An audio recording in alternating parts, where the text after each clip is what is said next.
Assalamualaikum warahmatullahi wabarakatuh.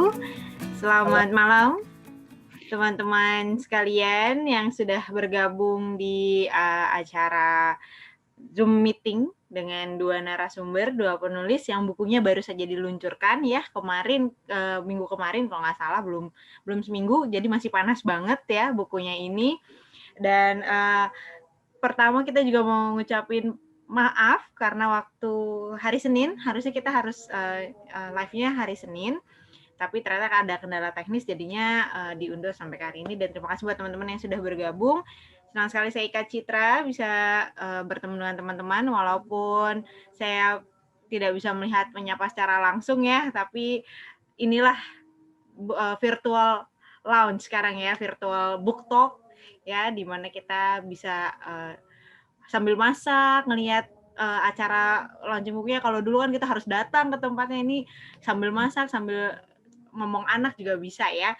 Tapi jangan mematahkan semangat, pandemi mungkin masih lama, tapi kita hari ini tidak akan ngomongin pandemi, tidak akan ngomongin COVID-19 ya. Kita akan ngomongin hal yang seru banget, yaitu adalah buku Millennial Turnover.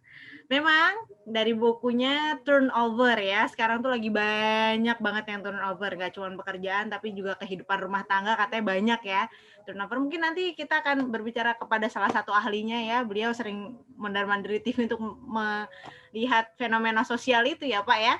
Nanti lagi ini dia, lagi mencatat-catat dia. Tapi yang satu lagi narasumbernya ini juga ahli di bidang kita bisa bilang HR, Human Resource ya, di mana keduanya ini berkolaborasi menghasilkan buku Millennial Turnover. Kalau gitu saya sapa dulu, yang pertama ada Bapak Sonitan.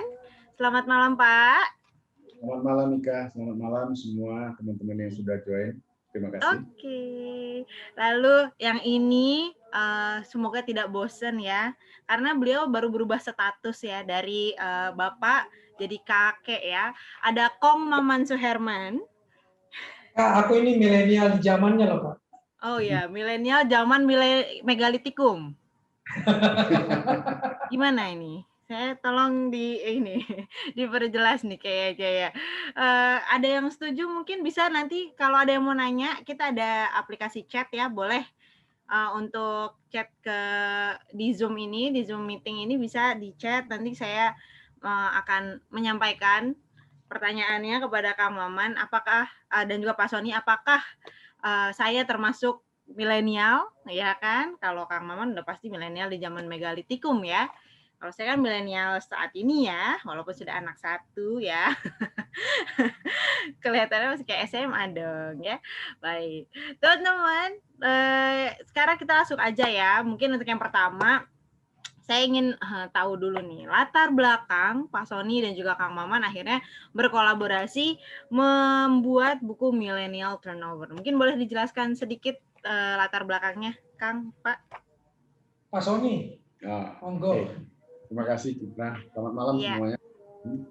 Malam. Buku ini sebenarnya adalah lanjutan dari tesis saya waktu ngambil magister psikologi. Di waktu saya tesis, penelitiannya tentang millennials. Tentang millennials. Kenapa? Karena dulu saya itu chairman di Indonesia CHRP.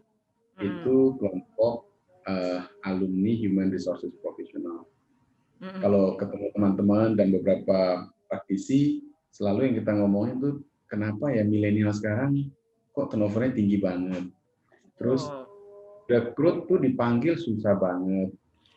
Lalu kalau berhenti itu mendadak banget gitu. Jadi isunya selalu 3 itu yang kita bahas. Nah, jadi waktu penelitian tesis saya masuk ke tentang kepuasan komunikasi dan komitmen organisasi.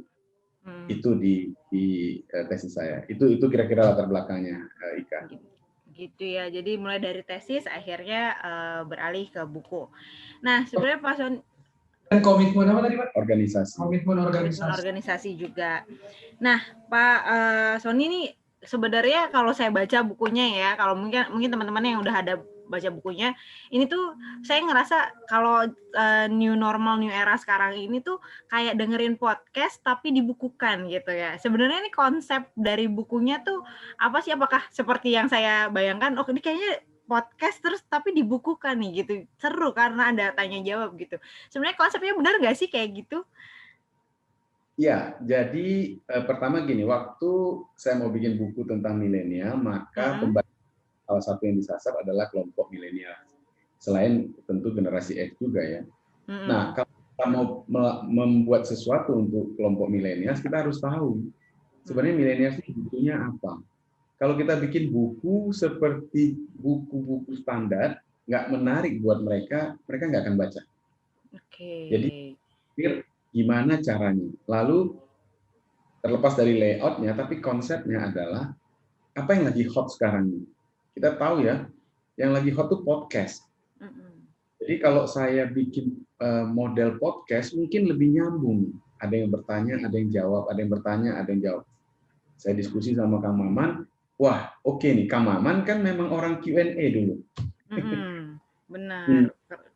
Ngurusin Q&A itu ya tanya jawab, nyambung nih. Itulah alasan kita buat formatnya jadi Q&A. Oke, iya berarti kan saya milenial sih ya Pak Sony ya, karena saya memahami nih konsepnya ya. Jadi kebayang banget gitu pas saya baca, wah ini kok kayak podcast tapi dibukukan gitu. Biasanya kita podcast dengerin, ini kita bisa baca bukunya. Dan mungkin spoiler buat teman-teman yang nggak punya buku, belum baca bukunya ya. Kalau mau nanya apa aja, baru mau ditanya sudah keluar pertanyaannya di buku ini dan jawabannya. Baru saya baca, udah dijawab nih di jawaban berikutnya. Tapi menarik memang Kang Maman, mungkin Pak Sodi juga, karena millennials itu akan ada setiap nanti sampai nanti ya kita akan menutup mata semuanya ya. Jadi millennials tuh akan muncul terus dan perkembangannya juga lumayan pesat ya. Sebenarnya kalau Pak Sony sendiri dari sisi human resource nih, kesulitannya untuk menghandle millennials daripada kita bilangnya apa ya, generasi X aja ya, jangan baby boomer. Kalau baby boomer nanti Kang Maman kenapa? Kolonial. Saya jawabannya bilangnya kolonial, tapi kayak takut tidak sama gitu. Tapi apa sih Pak Sony mungkin yang membedakan gitu? Kenapa sih kok millennials nih susah banget untuk dihandle? Sedangkan kan dulu yang generasi sebelumnya pun pernah berproses sebagai millennials nih. Tapi kenapa pada akhirnya nih millennials terkesan kok susah dihandle gitu? Sebenarnya menghandle karyawan ya, kalau kita ngomong karyawan atau anggota tim kita, pada dasarnya sama sulitnya. Menghandle milenial atau menghandle non milenial. Kalau zaman kita dulu Gen X juga sama. Keinginan mereka, ekspektasi mereka juga sama. Yang membedakan adalah milenial ini punya banyak opsi, punya banyak pilihan. Kita dulu, saya dan Kang Maman di Gen X, itu kalau kita nggak cocok dengan kerjaan kita, nggak serta-merta kita bisa pindah pekerjaan. Nyari pekerjaan nggak gampang. Saya masih ingat kalau mau cari pekerjaan tuh mulai rada-rada nggak nyaman. Kita cari Kompas Sabtu, Kompas Minggu, karena di situ paling banyak iklan lowongan kerja. Katakanlah satu halaman besar Kompas itu paling-paling cuma 20 atau 30 perusahaan yang cari kerja, ya, yang kita anggap bonafit lah. Karena dulu iklan perusahaan itu kita anggap bonafit kalau iklannya gede, gitu loh. Sekarang di tangan millennials, di handphonenya itu mungkin ada ratusan kesempatan kerja. Jadi buat menghandle mereka sebenarnya masalahnya sama, tetapi mereka punya opsi. Jadi lebih besar kemungkinan mereka dapatkan pekerjaan di tempat lain kalau dia nggak happy gitu. Jadi kesulitannya apa?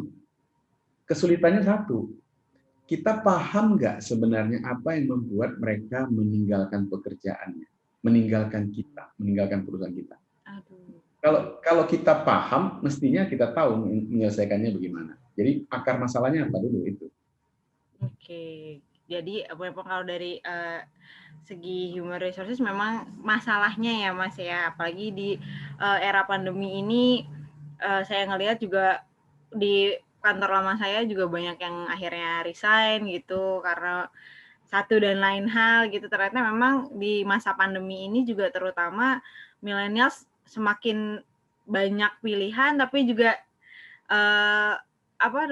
ada keadaan yang memang mendorong mereka untuk akhirnya ya udahlah resign aja, ntar juga dapat kerja lagi ya kan, banyak lah, udah ada banyak aplikasinya sekarang ya gitu. Tapi kalau yang zaman dulu harus beli koran, lihat dulu yang tulisannya kecil-kecil ya, terus kirim dulu CV-nya gitu. Jadi memang sebenarnya milenial sekarang harusnya bersyukur ya dengan segala kemudahan yang ada ya Pak ya. Ya. Jadi satu hal itu patut disyukuri karena kemudahan itu teknologi membuat semuanya jadi mudah, murah dan cepat. Ya. Tapi ada hal juga yang harus disadari bahwa belum tentu pilihan-pilihannya yang terkesan instan, terkesan potong kompas, jalur cepat dan lain, belum tentu benar. Itu yang harus disadari. Oke, itu dari tadi Pak Sony ya. Mungkin kalau sekarang kita ke arah Kong Maman nih, kalau di layar saya sebelah kanan saya Pak Sony, sebelah kiri saya Kang Maman ya. Kita beralih sedikit ke Kang Maman boleh ya Pak Sony ya. Jadi Kang Maman nih kalau dilihat ya, ngebahas kriminologi, iya, ngebahas politik, ayo. Sekarang ngebahas masalah sosial, masalah milenial, ayo gitu. Sebenarnya apa sih Pak yang Bapak nggak bisa? Coba Pak. Coba Pak. Di kriminologi itu dikenal istilah king without country, raja tanpa negara. Jadi dia bisa tahu sedikit-sedikit, walaupun tidak mendalam. Nanti tergantung kemudian passion kita mau kemana. Nah, saya berusaha untuk ngikutin aja perkembangan. Apa yang menjadi pemberitaan, apa yang menjadi penceritaan publik, nah itu yang selalu saya ikuti. Itu yang pertama. Yang kedua, ini enaknya ilmu sosial. Kalau ditanya apa yang kamu bisa, yang berkaitan dengan ilmu sosial, saya bisa. Bicara apa yang saya nggak bisa, bahannya fisika, kimia, biologi, baik banget tuh semua nilai-nilai saya. Ekonomi, bicara ekonomi kuat ya, karena saya kan ekonomi lemah, pasti nggak bisa ngomongnya itu. Ini sebenarnya banyak yang nggak masukin, tapi juga banyak yang bisa saya masuk karena ruangnya di ilmu sosial. Buat saya hubungan antara atasan dengan bawahan itu masalah sosial. Itu yang paling utama dulu. Dulu zaman saya masuk kerja di Gramedia, 18 tahun itu bangga, karena 15 tahun itu dapat cincin emas kan, kesetiaan. Seolah kesetiaan itu adalah kebanggaan. Anak sekarang nanya, Kang Maman dulu di Gramedia berapa tahun? 18. Buset, kalau saya mau udah 9 kantor tuh. 2 tahun. Nah, gitu kan. Itu ada masalah. Ada masalah belum tentu. Jangan lihat mereka dari kacamata kita. Coba pahami dari kacamata mereka misalnya. Bisa jadi saya nggak berani pindah karena takut nggak laku di tempat lain. Sementara mereka sangat pede dengan hal tersebut karena kemampuannya 2 kali lipat dari saya. Karena satu hal, saya kan lahir cuma 1 warga negara ya, Kak. Cuma warga Indonesia. Mereka 2, warga negara Indonesia dan warganet. Tak terbatas. Ruangnya tak terbatas. Dulu saya mau ketemu orang lewat beda pulau saja harus pakai surat. Betul. Siapa presiden aja lewat Twitter cukup. Itu ada dunia yang tidak bisa kita lihat dari sudut pandang kita. Jadi saya tertarik melihat ini, apalagi Pak Sony bicara dia melakukan itu di tesisnya. Sementara saya pernah iseng di Twitter melemparkan pertanyaan yang 7 hari 7 malam nggak stop dijawab oleh orang. Sederhana pertanyaannya. Kamu keluar dari kantor karena gaji atau karena atasan? Itu jawabnya 7 hari 7 malam loh. Coba aja cek ulang, saya punya Twitter 1 pertanyaan. Pertanyaan itu memicu saya untuk mengatakan bahwa ternyata menarik ya, 1 pertanyaan aja bisa dimamah oleh orang dengan 7 hari 7 malam. Gimana kalau saya kasih 100 pertanyaan? Betul. Untuk bisa jadi buku. Dalam bentuk buku.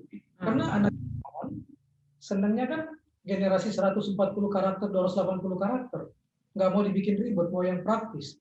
Dan quotable-nya tinggal dipoto, dimasukin di media sosial. Nah, buku ini mencoba untuk masuk ke ruang-ruang itu. Dan ini buku pertama saya ada sistem Q&A. Saya yang harus menyesuaikan diri dengan mereka. Jangan suruh mereka menyesuaikan diri dengan saya.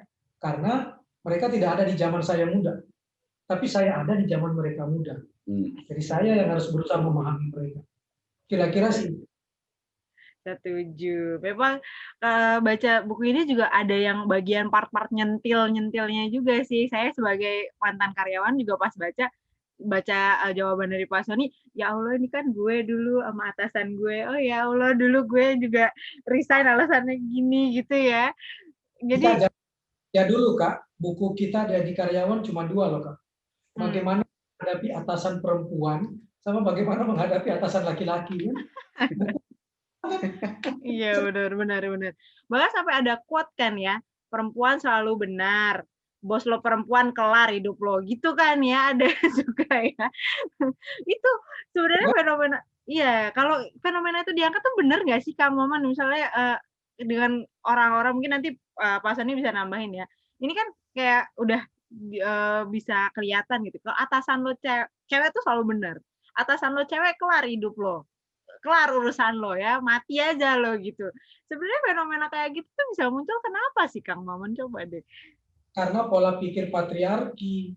Seolah-olah perempuan itu dunianya di rumah. Kalau dia udah di luar, pasti menimbulkan masalah. Apalagi kalau dia single. Wah, lebih serem. Apalagi kalau anak buahnya juga perempuan. Berantemnya pasti akan lebih. Karena persepsi bukan fakta yang sebenarnya. Di kepala kita tertanam seolah-olah perempuan makhluk privat, laki-laki makhluk publik. Lalu kemudian muncullah persepsi-persepsi yang salah dan kemudian kita ketemu satu kasus kita bilang, nah benar kan? Sama dengan sekarang. Ini orang mau belok kanan tapi dia sen kiri pasti perempuan. Belum tentu. Bisa aja laki-laki gondrong. Kita aja nggak tahu. Betul. Nah, di sini buku ini dengan tenang mengatakan yang penting itu dialog, bukan persepsi, bukan asumsi. Mungkin Pak Sani bisa nambahin, mungkin benar, tapi kalau itu kan pola pikir, mungkin ada nggak sih pernah punya pengalaman bawahan resign karena bos saya cewek Pak, capek saya Pak, gitu, pernah ada nggak sih Pak Sani mungkin pengalaman kayak gitu?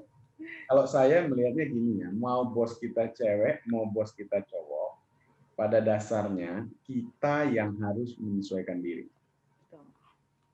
Jadi jangan suruh bos kita cewek menjadi berlagak seperti bos cowok. Nggak bisa tuh. Jadi dan sebaliknya ada prinsip begini ya. Atasan yang bisa memilih bawahan, bawahan nggak bisa memilih atasan. Karena itu bawahan yang harus menyesuaikan diri. Kalau saya pernah dalam beberapa kali pekerjaan saya, atasan saya cewek. Waktu saya di bank, atasan saya cewek. Presidir saya cewek. Waktu kita ketemu atasan cewek, maka cara kita menyampaikan sesuatu juga ya harus paham bahwa kalau cowok lebih rasional, misalnya ya, kalau kita menyampaikan sesuatu yang mau ngagetin di awal, nggak apa-apa.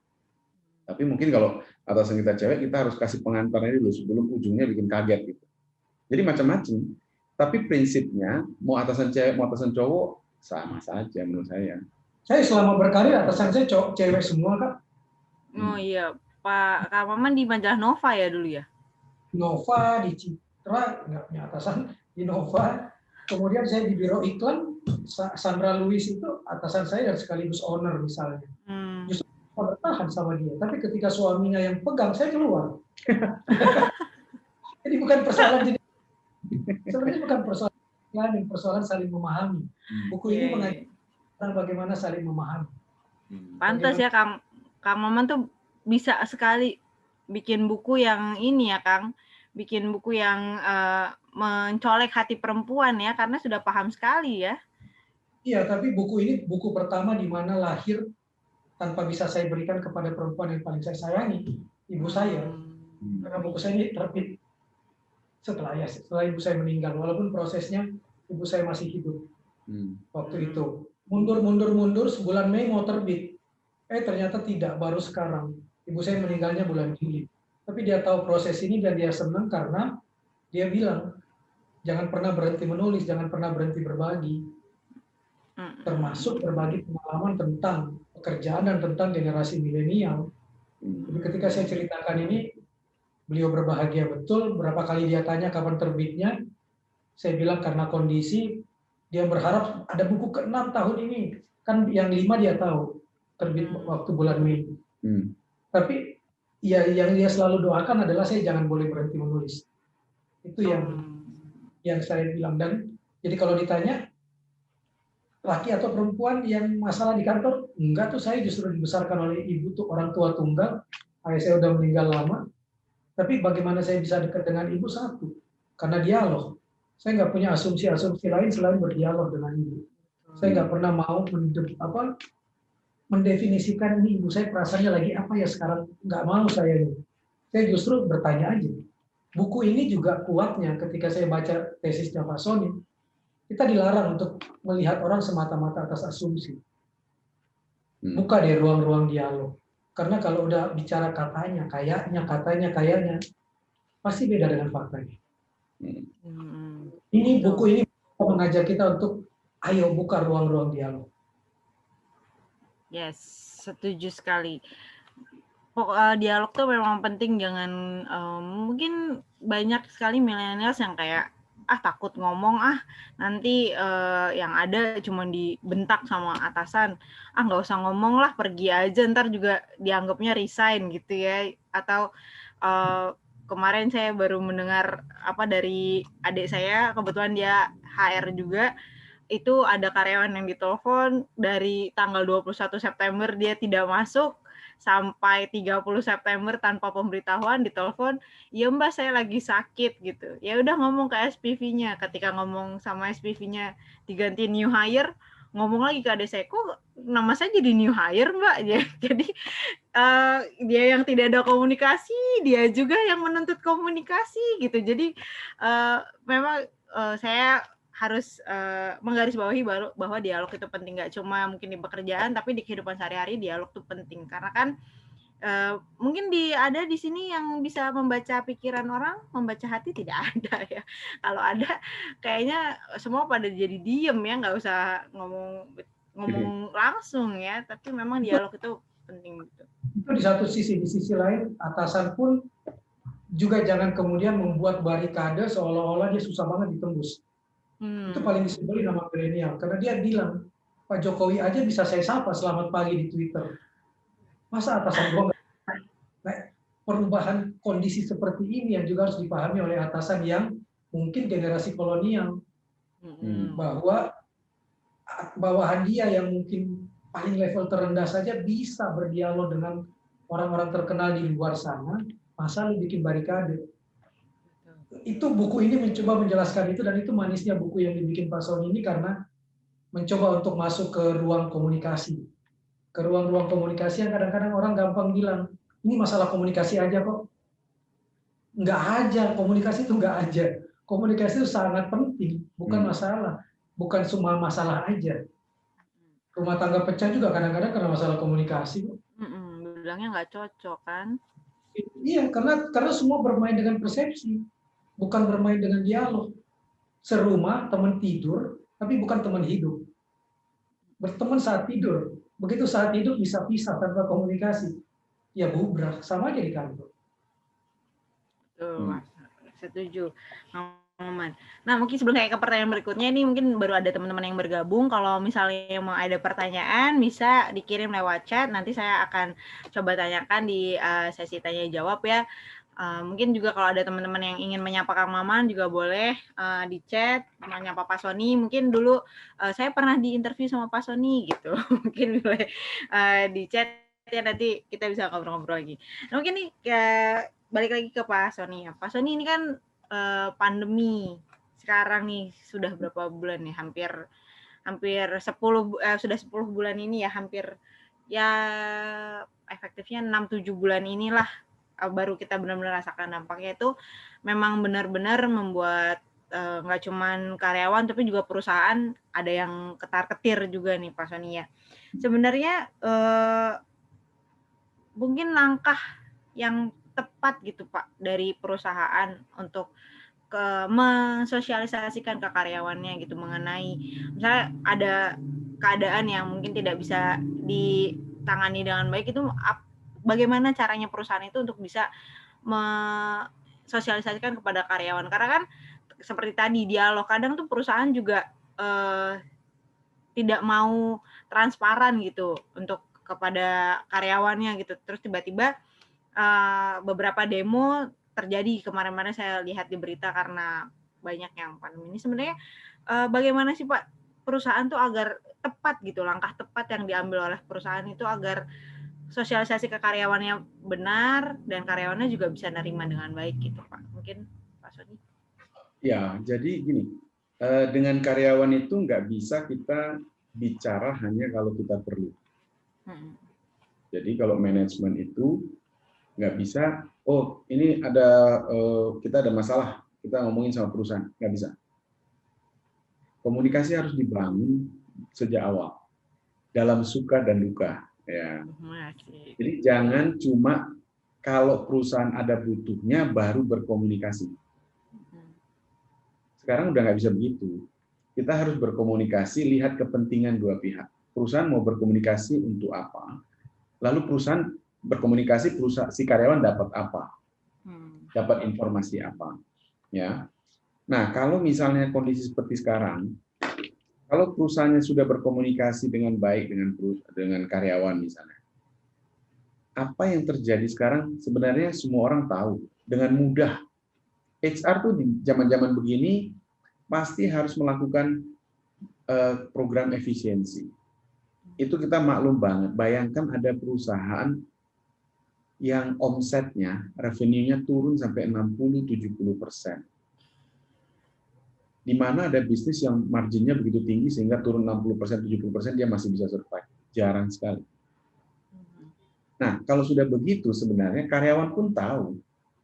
Yang biasanya misalnya mereka bisa jualan satu bulan misalnya 100 juta atau 200 juta atau dalam quantity misalnya 100.000 unit gitu.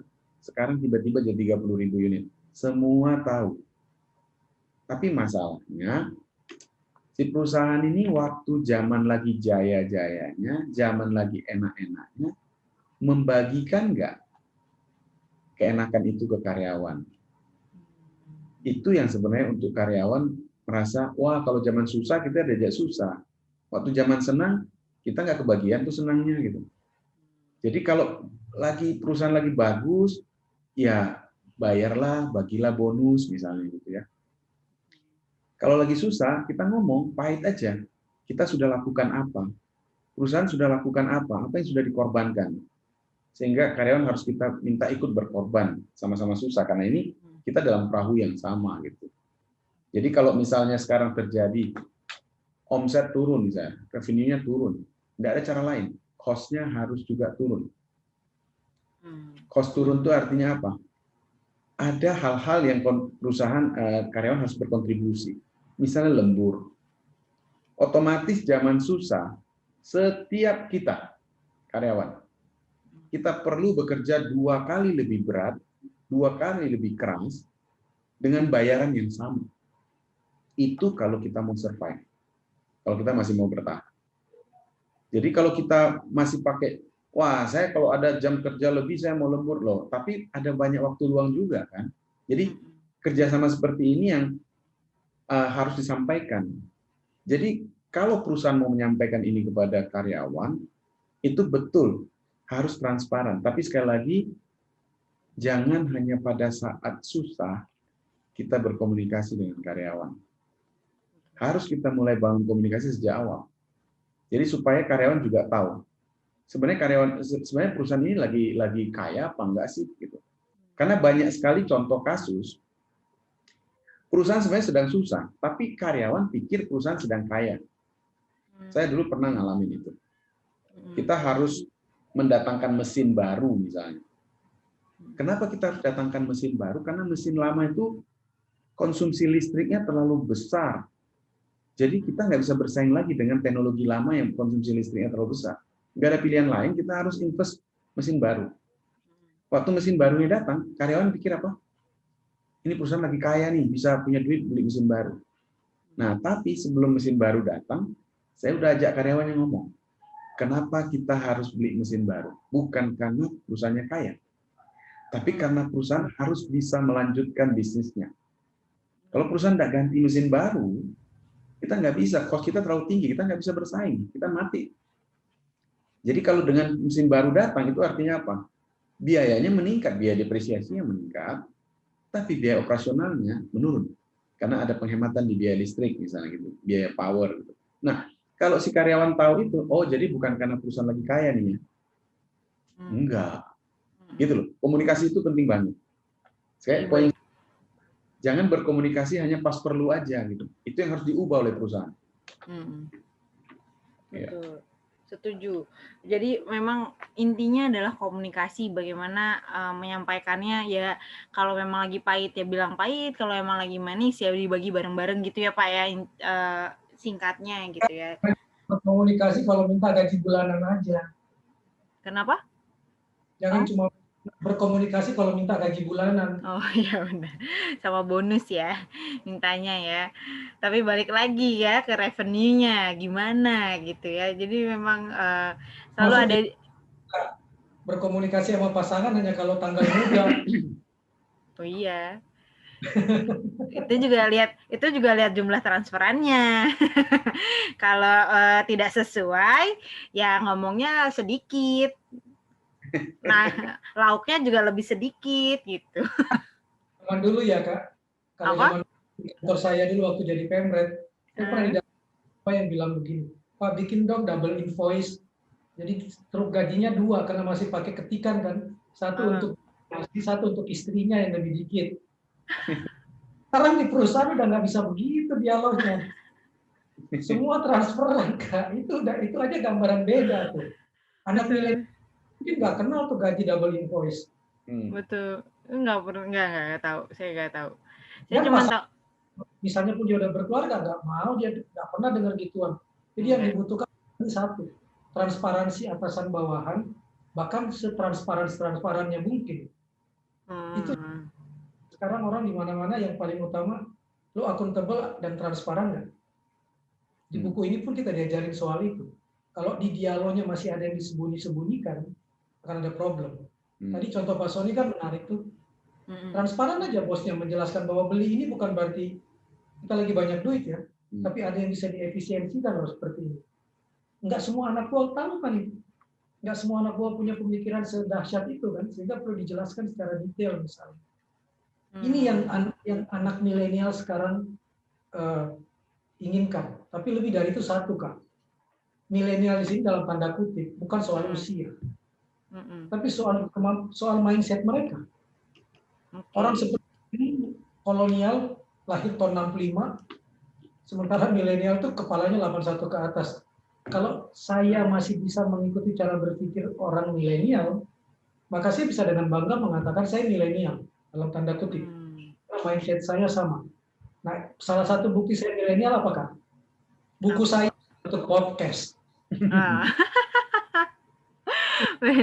Betul.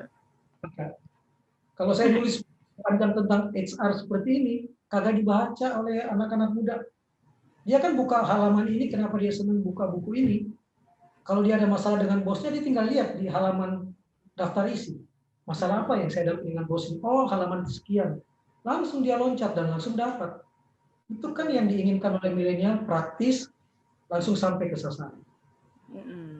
Betul. Jadi buku milenial nggak beli mah keterlaluan kan?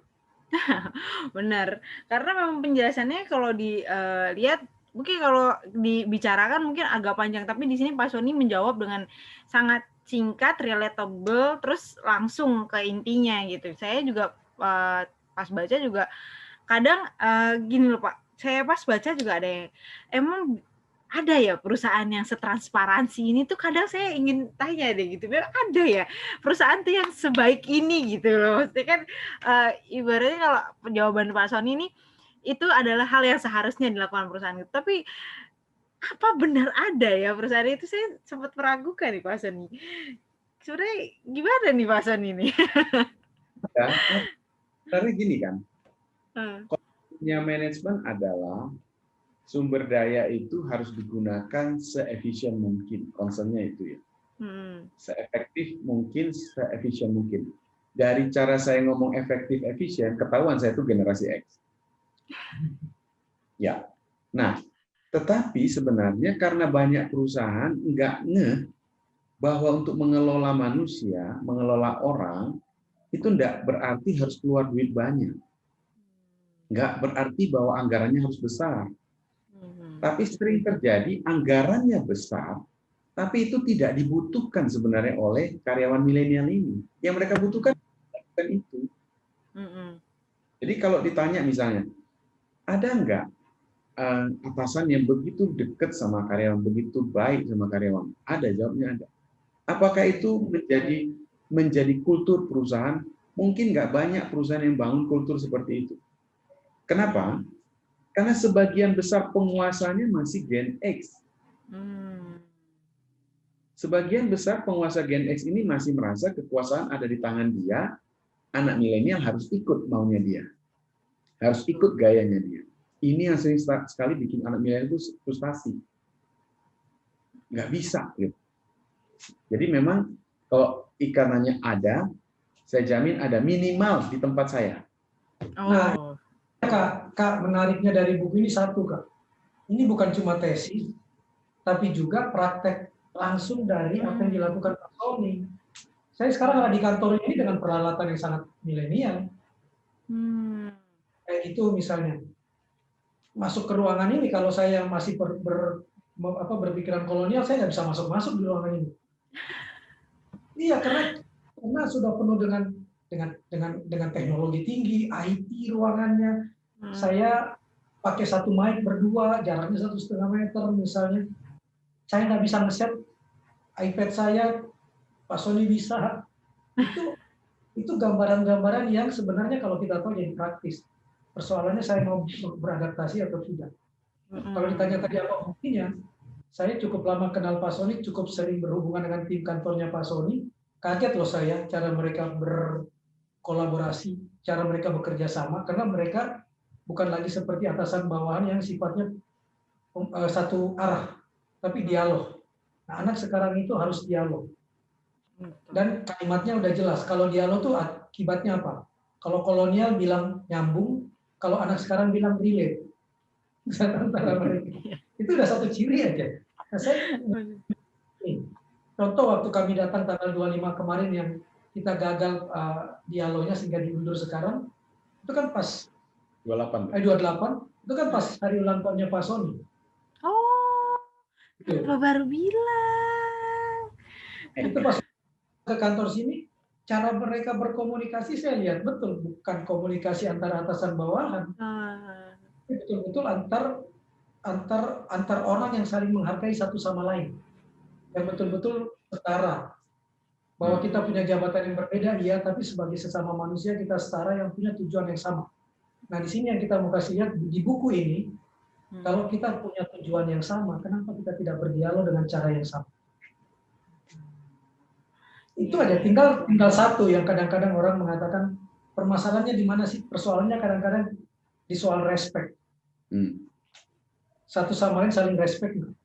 Jangan sampai gini, yang sudah sangat senior akan mengatakan, lalu anak kecil bisa apa?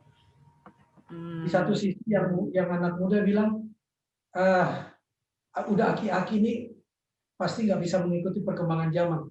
Nah, kalau semuanya sama persepsi, sama asumsi, selesai. Makanya buku ini judul milenial dalam tanda kutip. Bukan milenial dalam arti persoalan usia, tapi persoalan kemampuan berkomunikasi, persoalan kemampuan mengikuti perkembangan zaman. Itu sih yang menurut saya. Jadi ketika membuat buku ini, saya tetap merasa relate, karena saya tidak bilang nyambung, karena saya bilangnya relate.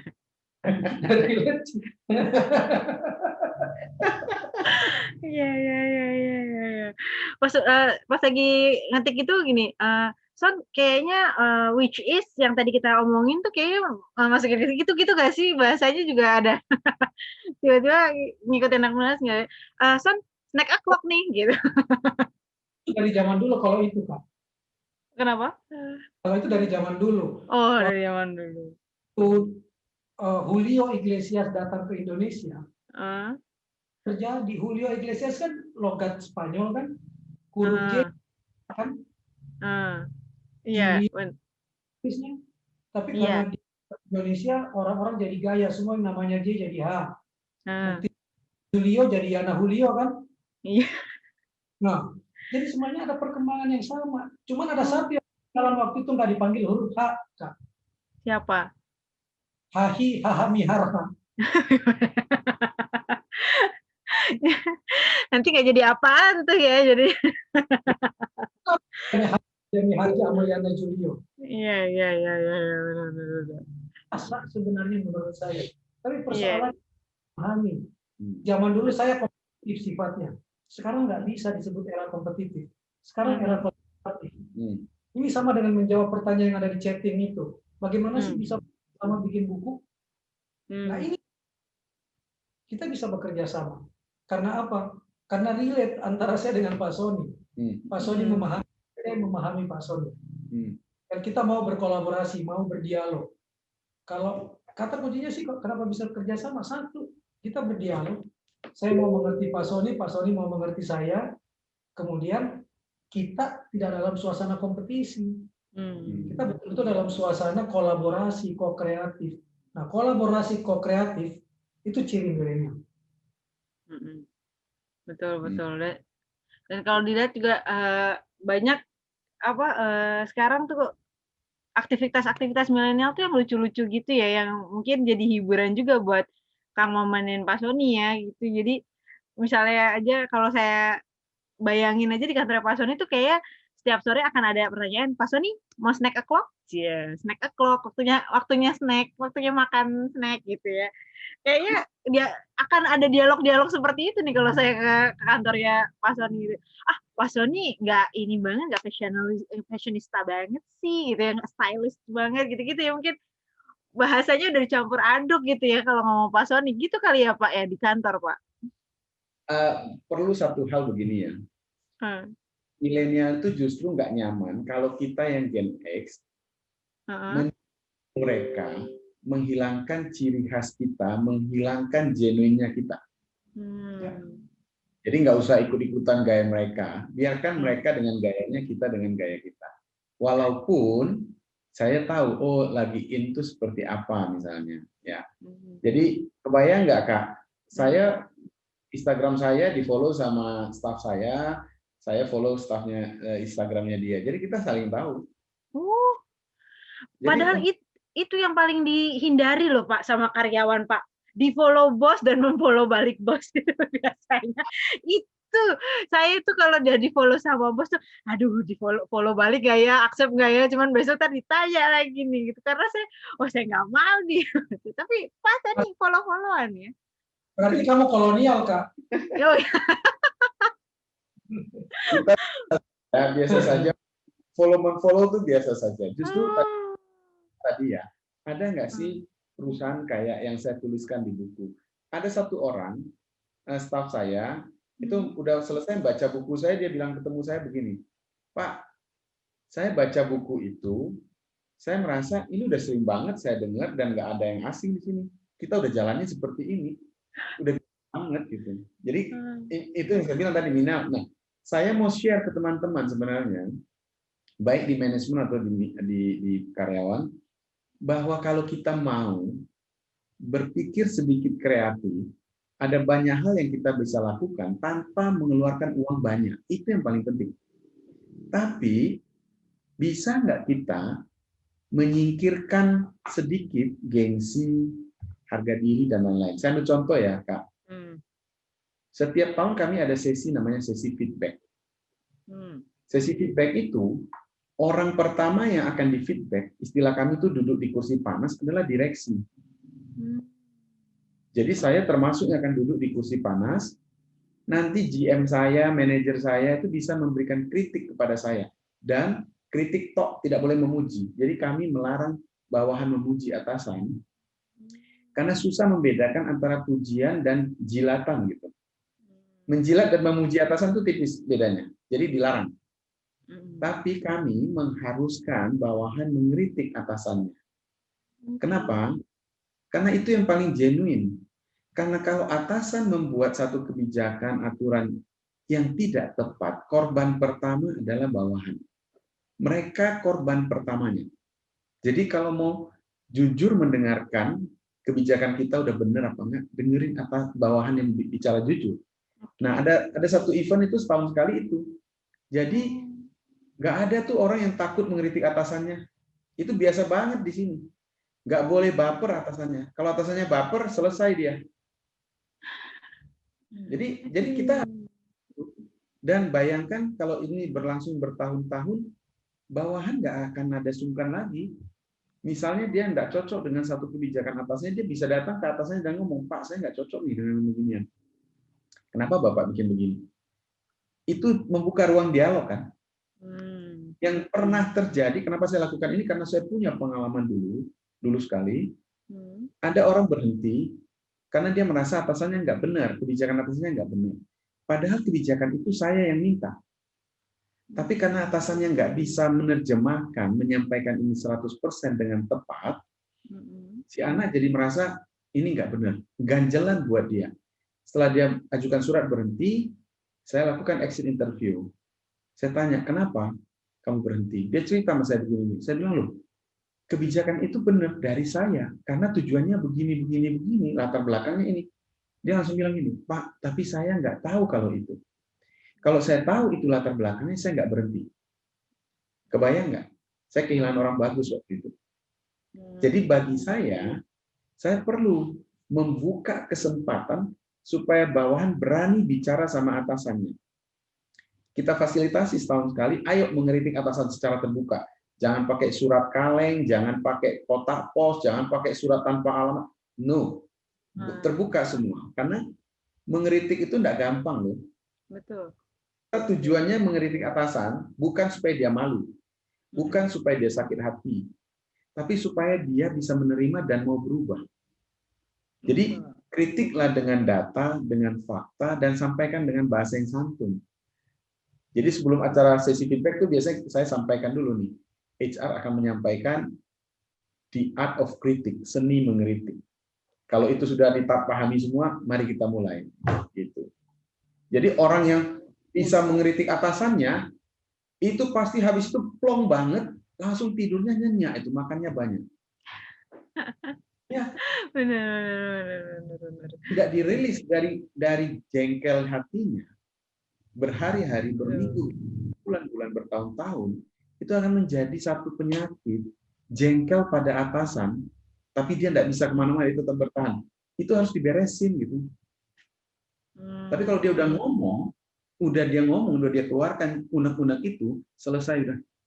Dan biasanya kami habis acara feedback session begitu, kami udah oke ya, tidak ada yang sakit hati, tidak ada apa, semua mari menjadikan masukan buat kita perbaiki diri kita, tahun depan kita ketemu lagi, kritik tadi mestinya sudah selesai, sudah tidak lagi diucapkan anak buah.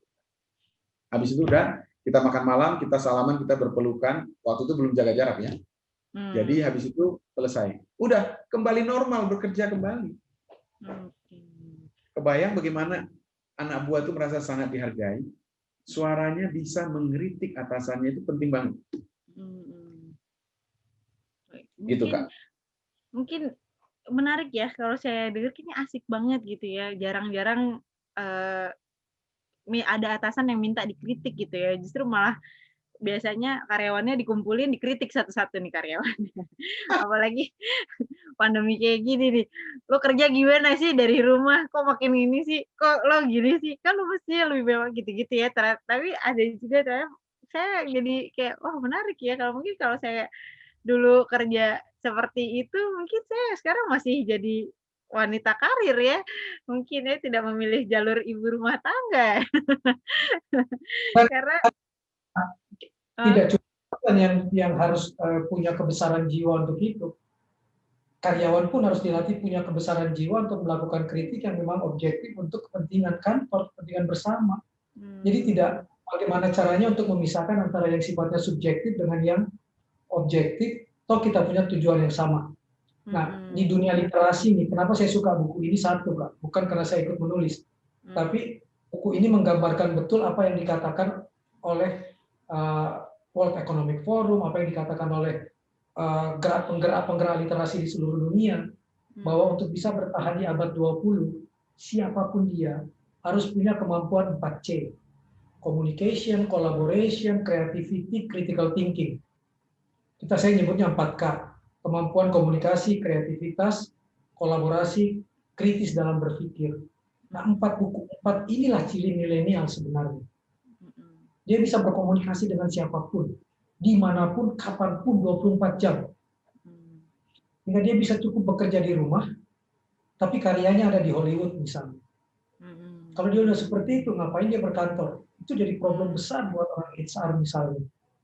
Nah, gimana kalau menghadapi anak milenial yang saya mau jadi karyawan Bapak, tapi saya mau tetap bekerja di rumah, tapi saya akan jual produk-produk Bapak.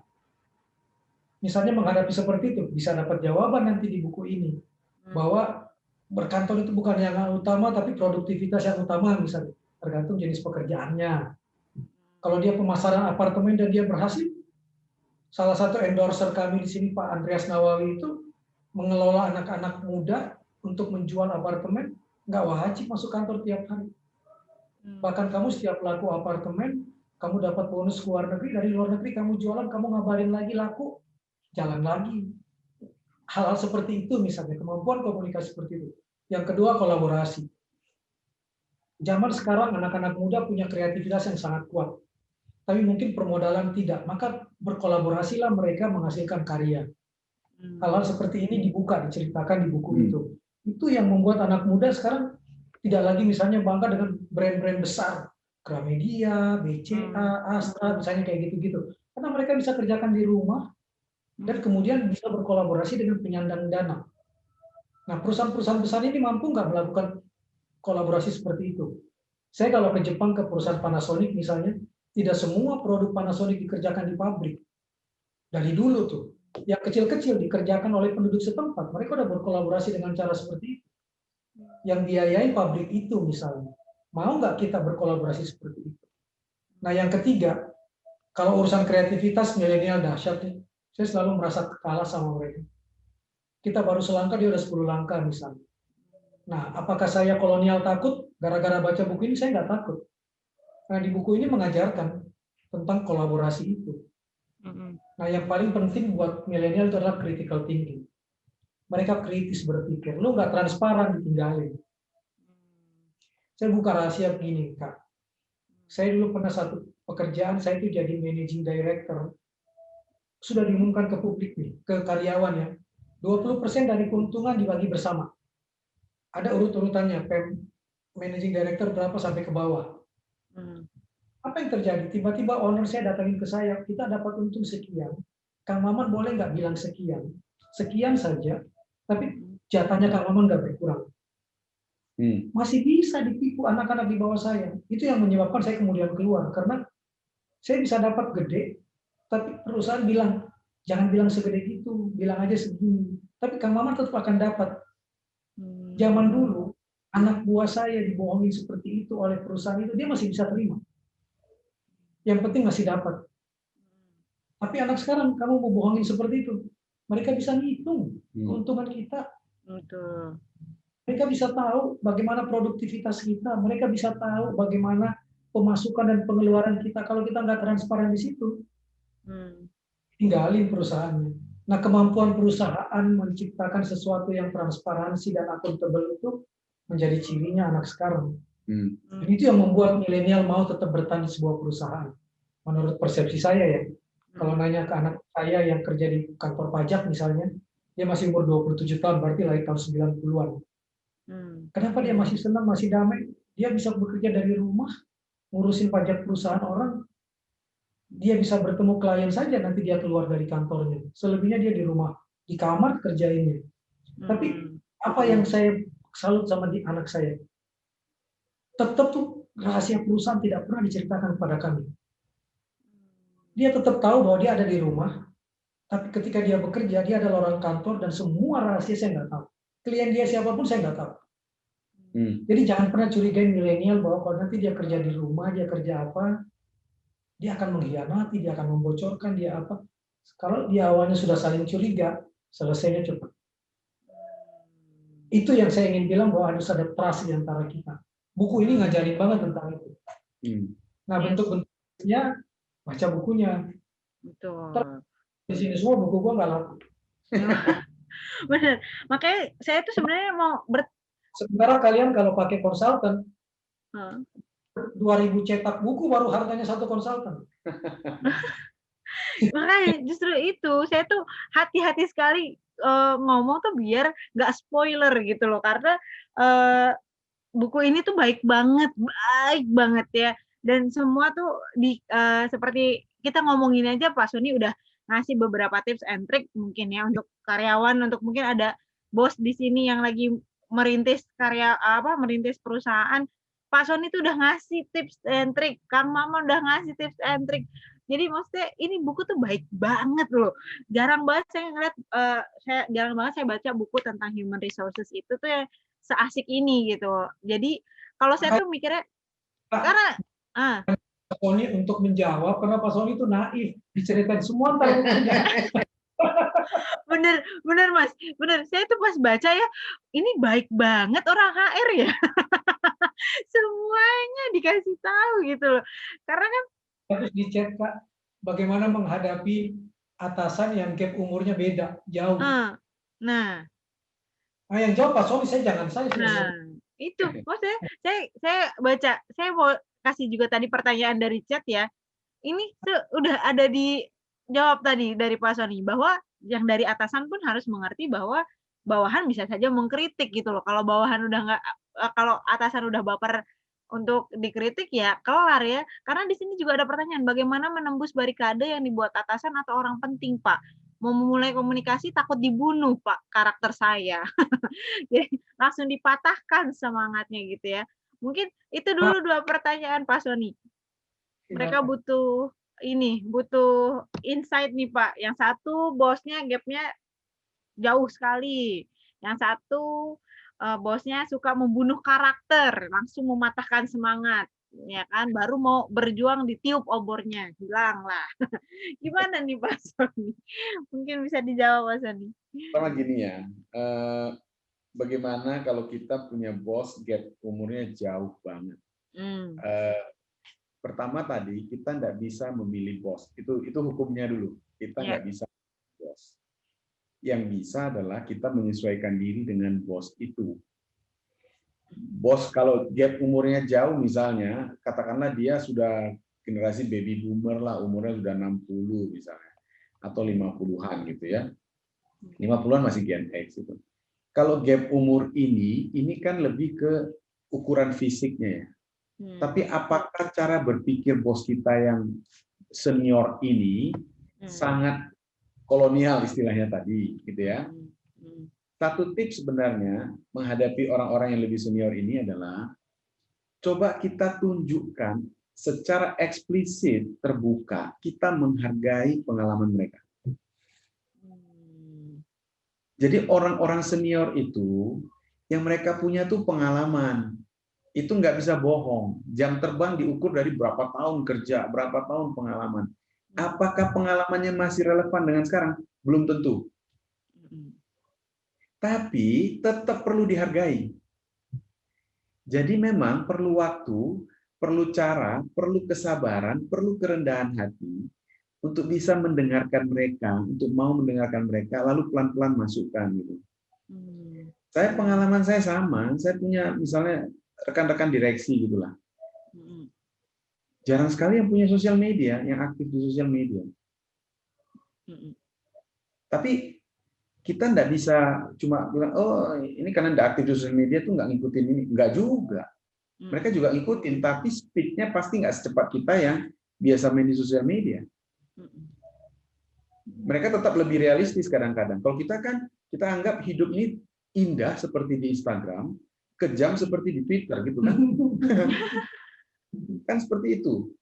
Karena kita di sana. Tapi buat mereka yang nggak aktif di sana, dia lebih realistis saja. Jadi bagaimana gap ini harus dijembatani? Pertama, kita bawahan harus lebih banyak mendengar, mengapresiasi atasan itu, apresiasi pengalaman mereka. Ajak mereka cerita pengalaman, jangan bosan, dengarkan. Kalau dia sudah cerita, sudah habis nih pengalamannya, kita udah bisa ngukur nih, apa hal yang dia benar-benar nggak tahu. Kalau kita mau menyampaikan perubahan, masuk dari sana yang dia nggak tahu itu. Jadi ini memang tidak mudah karena langsung ada apa namanya ya, langsung ada mekanisme defense-nya bahwa aduh atasan gue yang gini aja nggak ngerti gitu. Ya susah. Kita nih sekarang aja ya, kita nih ya, yang termasuk aktif di sosial media dan lain-lain gitu. Tidak semua hal kita tahu. Nggak semua hal kita nguasain gitu. Tapi minimal kita harus punya teman-teman yang tahu hal-hal yang kita nggak tahu. Ambil contoh tadi, waktu settingannya iPad Mas Maman, kok saya nggak tahu nih, nggak biasa nih. Saya tinggal telepon, staff saya satu, saya bilang, saya lagi sama Mas Maman mau setting ini nih, saya nggak tahu caranya, gimana caranya? Sebentar, nggak sampai 5 menit, datang tuh dengan jawaban, selesai masalahnya. Itu loh. Jadi kalau gap umur jauh itu perlu apa namanya kesabaran kita nih, mendengarkan, pancing pengalamannya. Saya pengalamannya begitu ya. Lalu tadi ada satu lagi pertanyaan kalau bagaimana atasan yang membuat barikade ya. Ada orang penting lah gitu, mau memulai komunikasi takut dibunuh karena bunuh karakter maksudnya. Pertama, ini jangan-jangan prejudice, prasangka bahwa karakter saya belum tentu juga benar. Ya, jangan ambil generalisasi. Misalnya, ada teman kita pernah ngalamin di bunuh karakternya gitu. Kita sama teman kita kan beda. Kalau seorang atasan marah kepada bawahannya, itu bukan berarti si atasan ini tukang marah. Kalau si atasan ngomel kenceng ke seseorang, belum tentu kita datang, kita pun akan diomelin hal yang sama. Belum tentu. Karena itu jangan lakukan kesalahan yang sama seperti yang rekan kerja kita lakukan. Jangan-jangan atasan kita ngomel kepada seseorang nih, karena orang ini udah terlalu parah. Dia omongin baik-baik nggak bisa, masih tetap melakukan kesalahan yang sama, ditegur nggak bisa juga, peringatan lisan tertulis sampai SP pun nggak mempan juga, itu atasannya nggak stroke aja udah bagus tuh. Karena itu bagus gitu. Jadi jangan lihat kalau atasan kita marah ke seseorang, itu artinya sama, saya juga akan dimarahin. Enggak. Kita nggak sama. Jangan jadi orang yang bikin kesalahan yang sama. Jadi kalau tadi ya, kalau mau bangun komunikasi, kita langsung persepsinya, wah jangan-jangan saya nanti dihajar nih. Ntar dulu. Kenapa bisa punya prediksi persepsi gitu? Apakah punya pengalaman? Karena gini, kita harus tahu ya, pressure atasan, tekanan atasan itu didapat dari atasannya lagi. Ya, tekanan itu pasti dia bagikan ke kita. Nggak mungkin dia sendiri. Kalau dia telan sendiri, terus untuk apa kita? Jangan lupa kita adalah pembantu ke atasan kita. Dia, atasan kita, menjadi penolong buat kita. Jadi kalau kita nggak siap jadi pembantu atasan ini, ya berat. Dan tugas kita harus membantu dia. Dia milik kita itu karena dia perlu bantuan. Tapi berapa banyak bawahan yang menjadi beban untuk atasannya? Bukan membantu, malah jadi beban. Banyak. Si atasan di pressure atasannya, dia harus pressure ke bawahannya, mental pressure-nya. Karena apa? Banyak hal. Saya concern banget soal komunikasi. Soal komunikasi ini penting banget. Persepsi itu bisa timbul. Bisa positif, bisa negatif, bisa benar, bisa salah. Karena nggak ada komunikasi. Jadi waktunya lagi baik-baik, coba Pak, seandainya loh Pak ya. Sama dengan kalau anak saya misalnya mau mengusulkan sesuatu, dia cari timingnya yang pas, terus ngomongnya begini, Pak, aku mau ngomong, tapi jangan marah ya. Waktu pengantarnya jangan marah ya. Saya sebenarnya udah ini kayaknya ada yang rada-rada agak berat nih, sehingga sudah aja. Waktu dia ngomong, sebenarnya saya pikir ini aja sebenarnya nggak apa-apa. Atau kadang-kadang ya kalau gini harusnya dimarahin juga nih, masa nanyanya begini. Tapi ya karena udah jangan marah, ya udah jangan marah gitu. Teknik yang sama bisa disampaikan ke atasan kita. Jangan suasananya lagi tegang, kita datang. Itu sudah pasti blunder. Tapi kalau suasananya lagi santai, kalau pas lagi makan bareng misalnya, atau jangan-jangan atasan nggak pernah ngajak makan bareng. Kalau di atasan wajib traktir anak buah makan bareng. Kalau di sini, di tempat kami. Jadi kalau ada kesempatan santai begitu kita ngomong. Dan pertama hal yang sama ya tadi ya. Kita membangun komunikasi dengan atasan jangan pas mau ada sesuatu saja. Jangan kalau ada maunya. Kan nggak salah kalau kita misalnya bangun komunikasi. Pak, saya kalau ada masalah, saya boleh nanya Bapak nggak? Buka dulu dengan itu. Oh, saya nggak mau kalau ditanya begitu. Kirim WhatsApp saja. Oh, baik Pak, saya tahu ya. Jadi kalau ada masalah, kirim dulu WhatsApp. Jangan langsung telepon atau jangan langsung datengin. Gitu. Ini kan cara komunikasi orang. Saya dulu punya atasan, saya karakternya begini. Anak buah saya bisa mengakses saya anytime. Pintu saya selalu terbuka. Malah di kantor saya yang lama, pintunya saya copot. Supaya nggak ada pintu. Ketok-ketok pintu gitu. Jadi orang boleh masuk kapan saja. Saya pikir, karena saya duduk di bagian yang harus melayani orang segala macam, itu penting. Ternyata atasan saya nggak begitu. Saya setiap saat langsung masuk aja. Lama-lama dia jengkel, dia kasih tahu. Kamu jangan suka-suka hati masuk ruangan saya. Kaget saya. Oh begitu ternyata. Oh ya baik. Lalu saya kapan boleh masuk? Kamu lihat nanti. Di depan pintunya ada lambang tuh, merah sama hijau. Kalau dia set lambangnya merah, jangan masuk. Kalau dia set lambangnya hijau, boleh masuk. Ada atasan begitu. Ada. Aneh nggak? Enggak. Itu cara orang menyampaikan. Jadi kita perlu tahu tuh. Nah, perlu belajar. Tidak mudah memang jadi atasan, tidak mudah juga jadi bawahan. Ya. Betul. Itu ada lampu traffic light-nya ya di depan, itu lucu juga ya. Ini ya. Karakter orang ya. Balik lagi kalau misalnya bekerja, mau kita bekerja dimanapun, tapi kalau misalnya dari awalnya kita seperti Pak Sani bilang terlalu berasumsi sendiri, ya akhirnya dimanapun juga jadi nggak betah ya Pak ya, karena kita tertelan sama asumsi sendiri gitu kan ya Pak ya. Iya ya. Jadi atasan itu juga manusia, bawahan juga manusia. Nggak ada manusia yang sempurna, sudah pasti. Tetapi dalam masing-masing kita harus tahu, jangan juga menjadi atasan atau bawahan yang tidak sempurna sepanjang masa. Jadi kalau prinsipnya Pak Yosef ya, be yourself but better every day. Jadi setiap hari harus ada improvement. Kita harus lebih baik. Supaya atasan kita merasa ini anak buah saya yang benar-benar bisa membantu saya. Tapi kalau kita nggak lebih baik setiap hari, atasan kita mikir apa? Ini perusahaan tiap tahun nambah target, anak buahnya begini-begini aja. Sudah kerjanya nggak tambah baik, minta gajinya tambah banyak gitu. Ya, repot kan? Ya, nggak ketemu. Ujungnya resign jamaah lagi. Biasanya begitu. Fair ya, begini. Bawahan memimpikan atau berharap atasan yang ideal. Itu luar biasa. Kalau kita ikutin grup WhatsApp anak buah di mana atasannya nggak ada, itu luar biasa. Ada anak buah yang sampai ngomong gini nih, gue seneng banget kalau atasan gue lagi nggak masuk kantor nih. Kalau bisa masuk gitu. Itu bahaya banget tuh.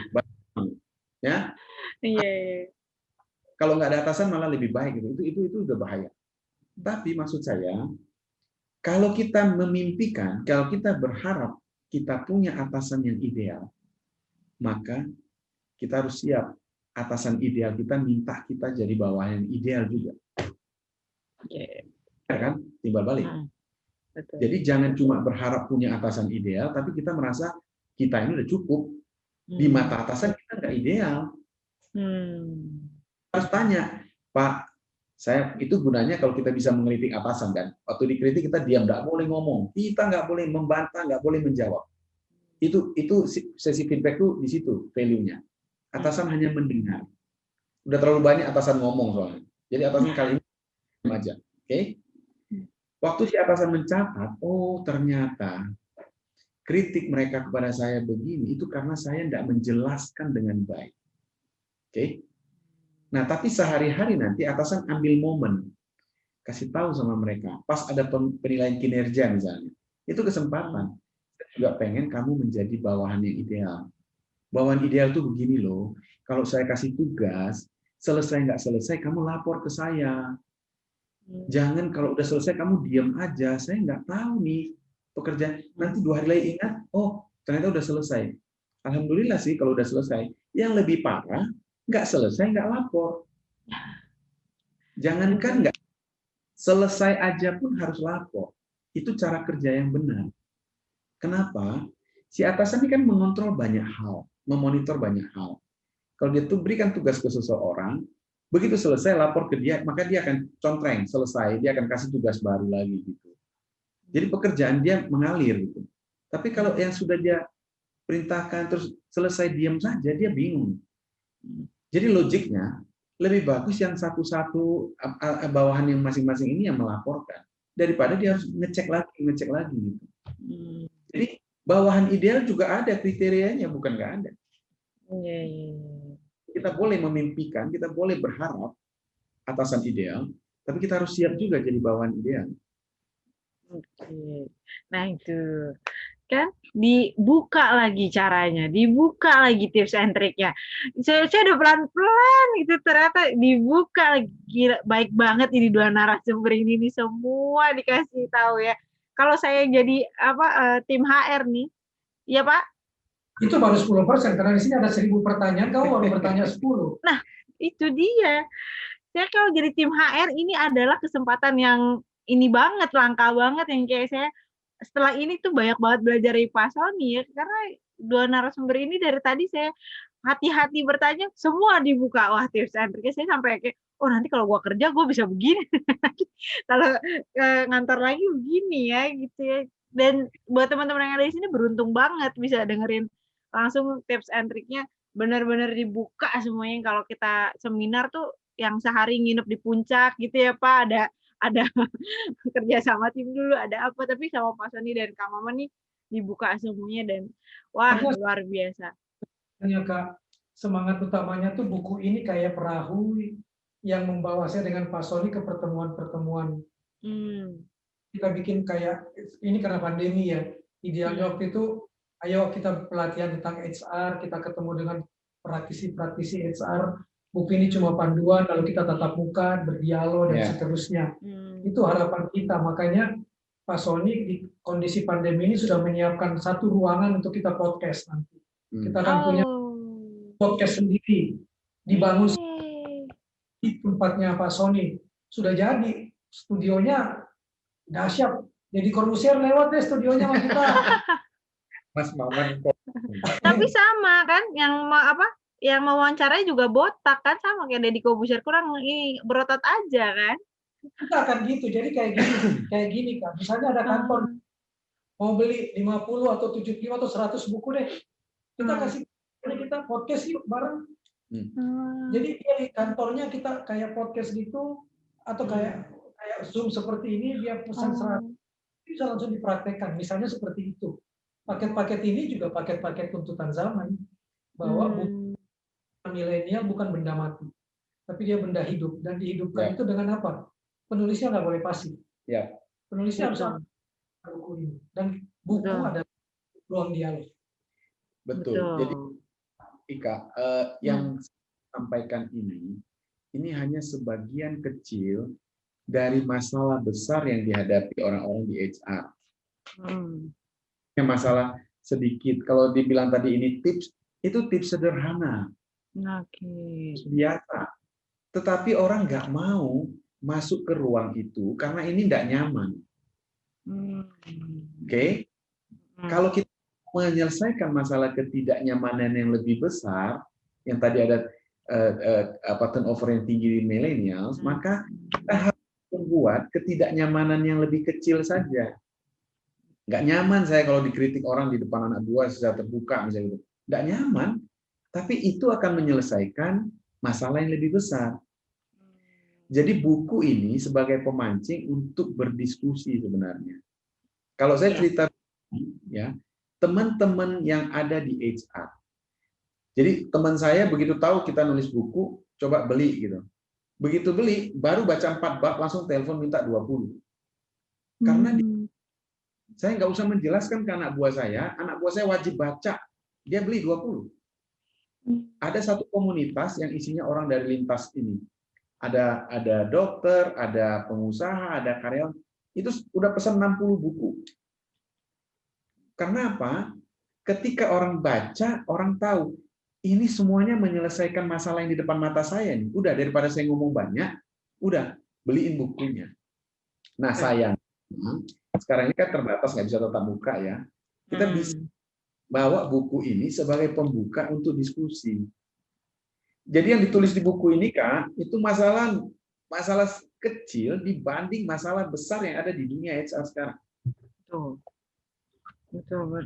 Tapi masalah kecil yang sebenarnya kalau untuk anak milenial kadang ganggu, Pak.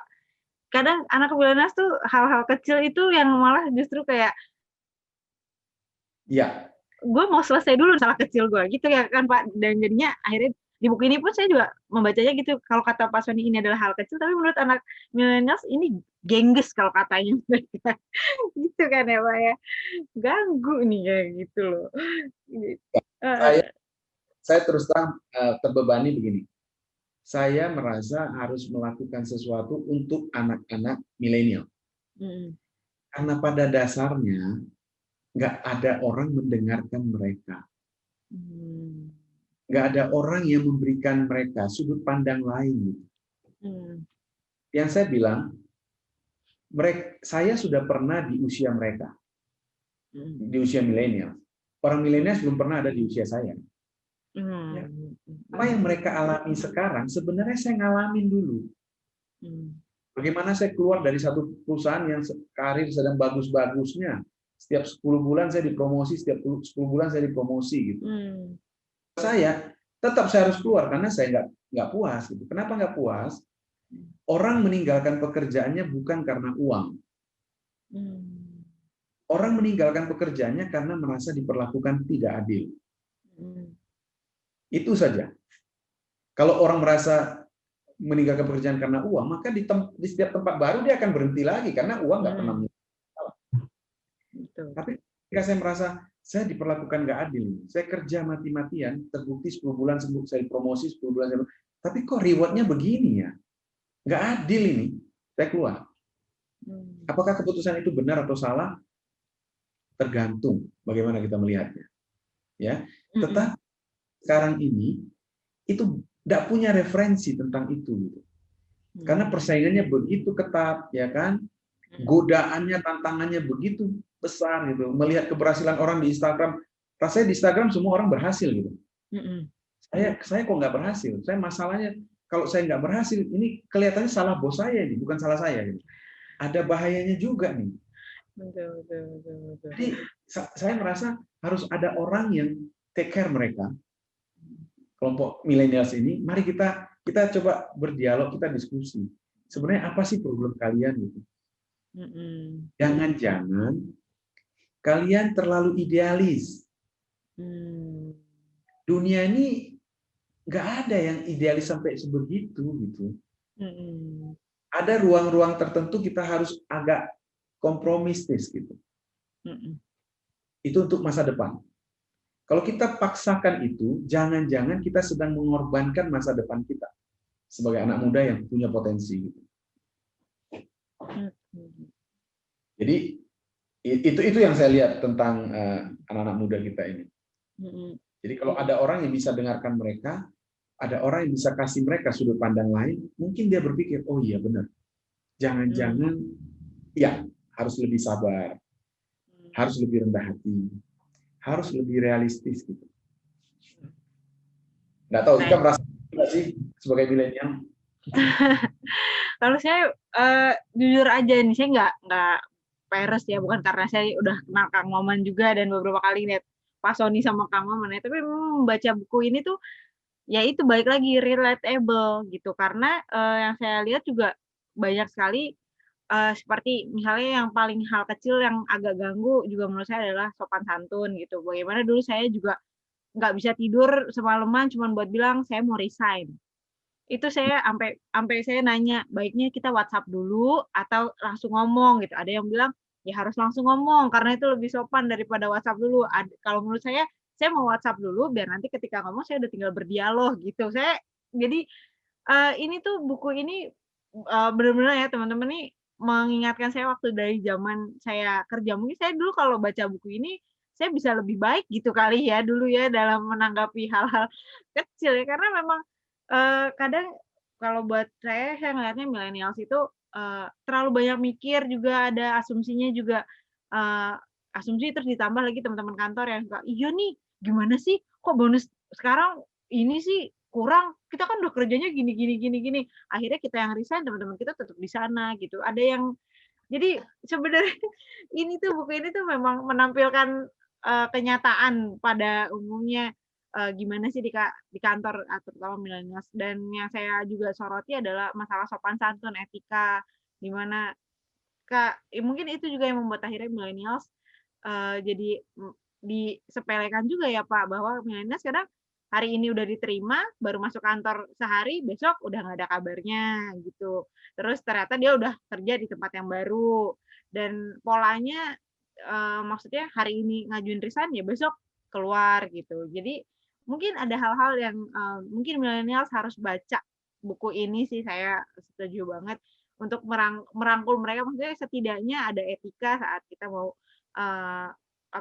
resign atau etika saat kita minimal dipanggil interview dan benar banget di sini tuh ada bab interview kenapa sih kok millennials interview tuh nggak datang iya mungkin lokasi perusahaannya mungkin gedung perusahaannya dan itu saya ngalamin Pak Sony bener saya pernah dipanggil terus saya H-1 sebelum interview saya datengin kantornya begitu saya lihat waduh serem banget terus saya besok bilang Mbak saya sakit saya nggak bisa datang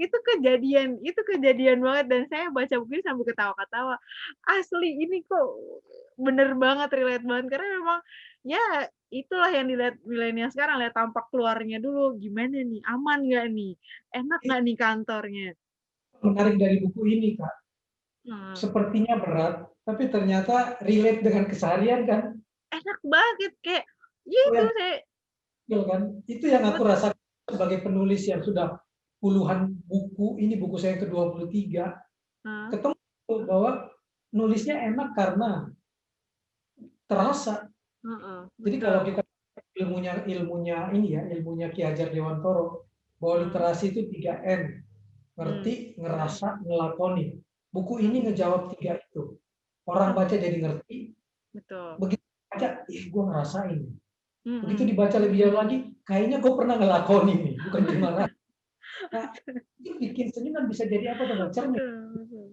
betul jika yang gue pernah merasakan pun tetap akan pegang buku ini karena gue harus siap-siap kalau menghadapi kondisi di halaman sekian ini yang harus gue buku ini tuh ngajak hal-hal yang simpel jadi benar kayak podcast kan dan podcast buku ini jauh lebih dasar dari podcastnya Deddy Corbuzier kan betul walaupun narasumber saya sama-sama botak tapi tidak ada otot ya tapi ini benar ya dengan podcast kami dalam waktu dekat untuk ini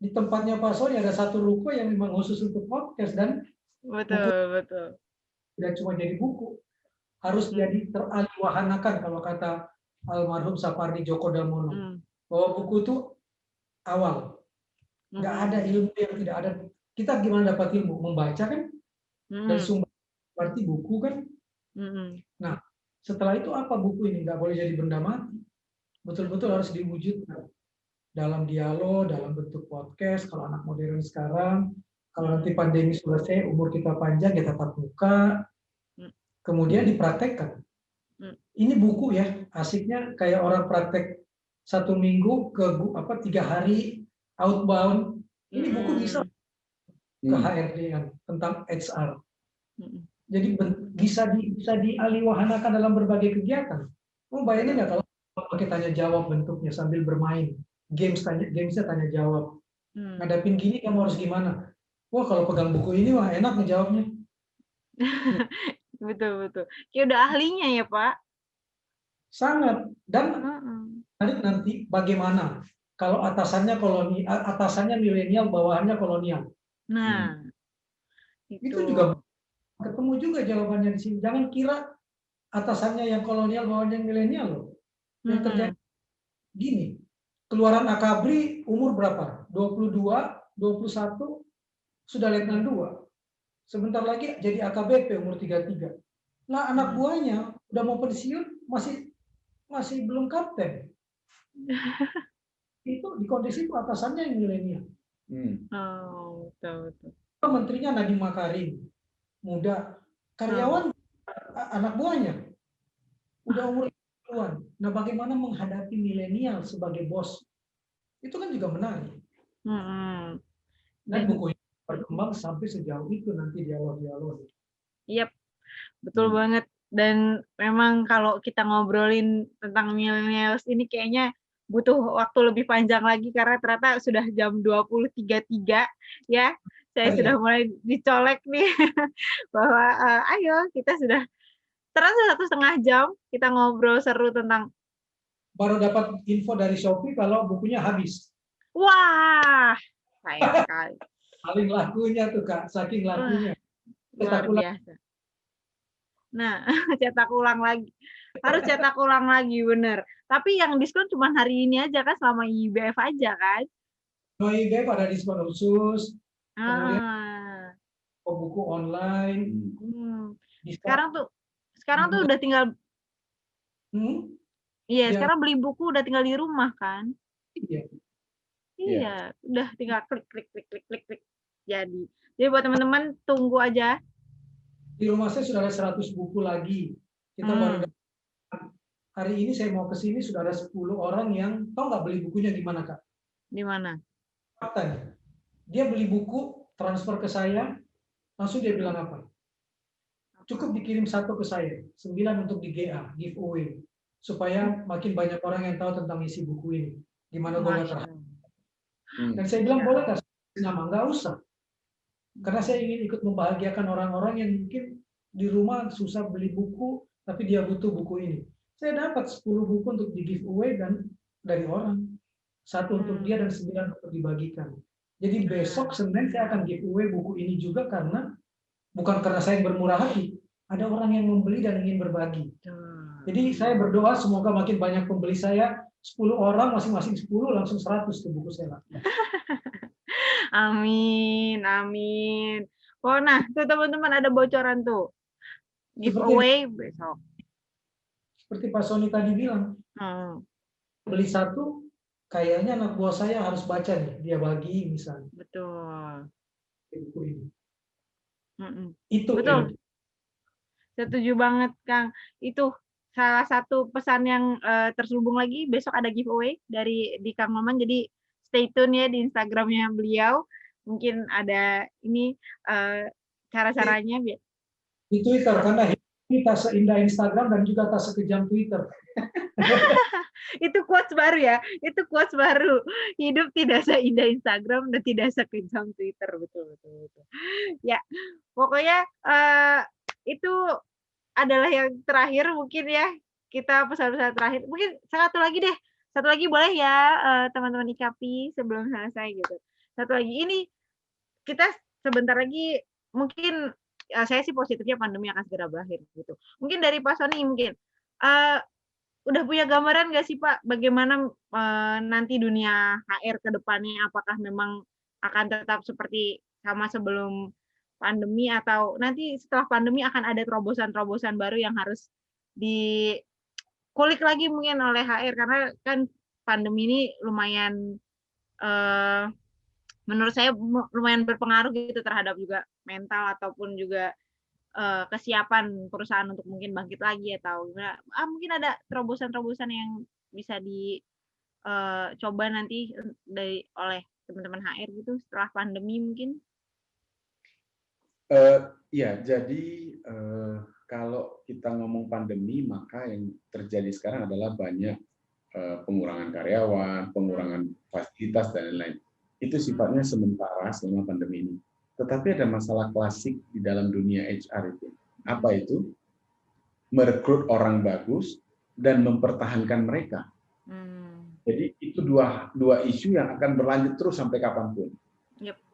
Nah, kalaupun sekarang tidak menjadi masalah, atau sebenarnya masalah juga sekarang, tetapi ke depannya harus ada cara berpikir baru, terobosan-terobosan baru, tidak lagi pakai cara-cara berpikir konvensional.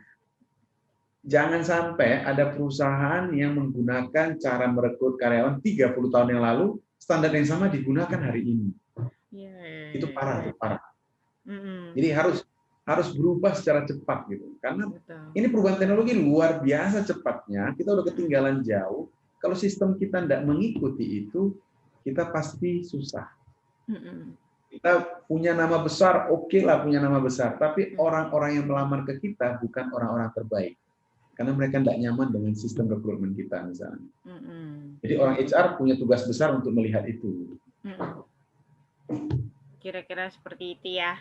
Mak, Kamaman terakhir mau menambahkan atau ada yang perlu digarisbawahi lagi? Saya salah satu orang yang merasa beruntung bisa berkolaborasi dengan Pak Sony karena saya menulis sekaligus belajar. Nah, itu yang menarik dari buku ini.